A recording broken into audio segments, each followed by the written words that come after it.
Shop-a-ping, shop-a-ping. This spaghetti is gonna be awesome. That is right, Buddy. Boo boo. Boo boo. Oh hey look, Bad Buddy dropped a video. What the heck did he just say? My thoughts exactly. Buddhism, for the most part, is not a religion of the book in the same way that other religions are. As much as we like to use the Pali Canon on this channel, it tells us not to use scripture as a final authority. It also has some interesting ways of absolving itself of that responsibility, so much so that if you do try to use it that way, you'll end up slandering the Buddha. Some traditions might center themselves around a text to the point of worshipping it for its ability to enhance their practice, though properly understood, your 401k is not a concern. Buddhahood is. So being that we can't just open up a book for a solution to every single problem, what do we do about those? What's the best way to find out?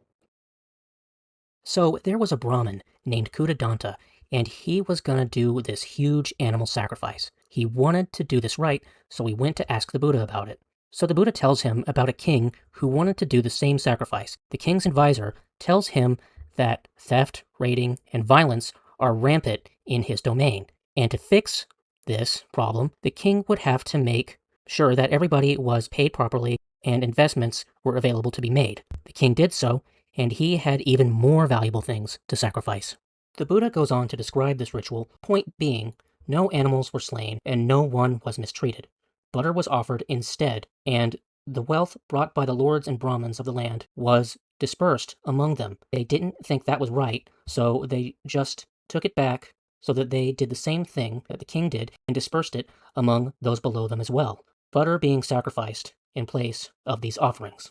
The Brahmins in Kuddadanta's company thought this was the greatest thing they've ever heard. Skipping ahead, Kuddadanta asked if there was something easier that he could do. The Buddha gave 5 things that he could do. Among these, taking refuge in the 3 jewels, and also taking up the 5 precepts. Hearing this, Kuddadanta set the animals free and became a Buddhist.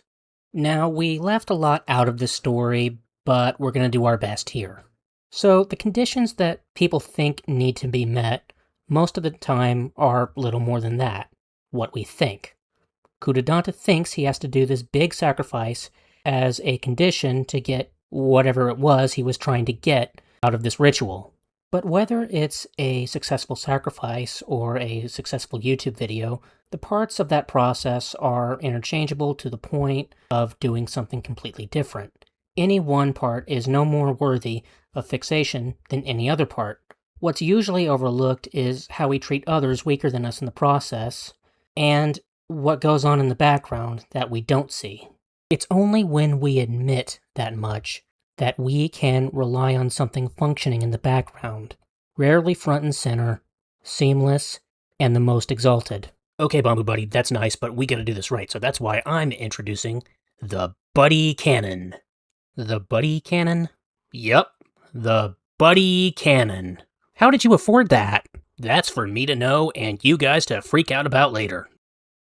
So, there was a monk, and his name was Munko, and he had some questions for the abbot.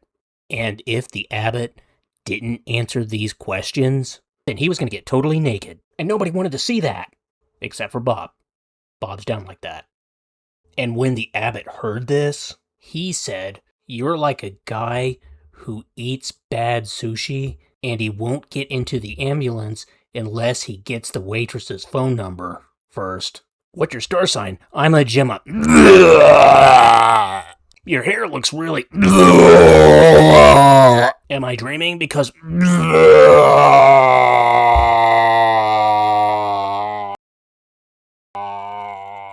Also, if I answer these questions, then the one good hot dog of the Hot Dog Sutra will always elude you." And everybody thought that answer was so cool. And Bob was not impressed. So why is the abbot so flippant about not answering the monk's question when the Buddha was fine answering Kudadanta's? If you're going on a first date and you're wondering if you should cover or split the bill, there could be a Buddhist answer to that question, but it's probably going to depend way more on what you're both looking for in a partner and how that person sees you. Buddhism is just kind of a positive influence in the background. For example, if you're a lovable loser like Bad Buddy, you might be eating for free. Now, for a monk, we'd ask what date, what bill, and what did you think was going to happen afterwards?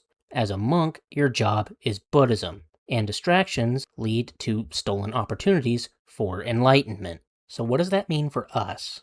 It is true that some questions do just waste time and create more problems, but we're kind of extrapolating here, but Munko's question and others like it presuppose that we need religious answers to everything, or at least everything perceived to be important. Usually Buddhists will say that Munko's questions are speculative questions, but I would go so far as to say that they're not even really religious questions. The questions themselves aren't bad, it's just the wrong context. So who's to say that non-religious answers from people with non-religious skill sets are somehow less valuable to us? Remember, all sentient beings partake in a shared enlightenment that no one really obtains or has.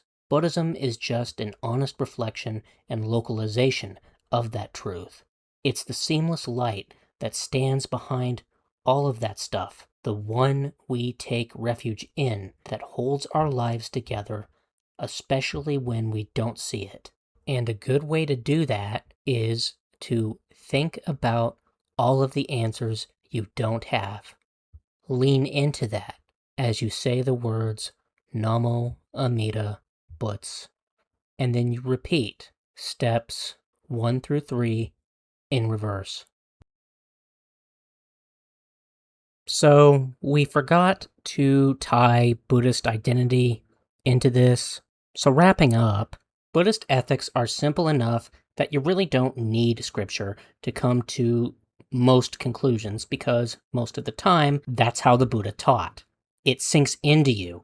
Extensive memorization not required. And as it interacts, we reveal a greater Buddha to others.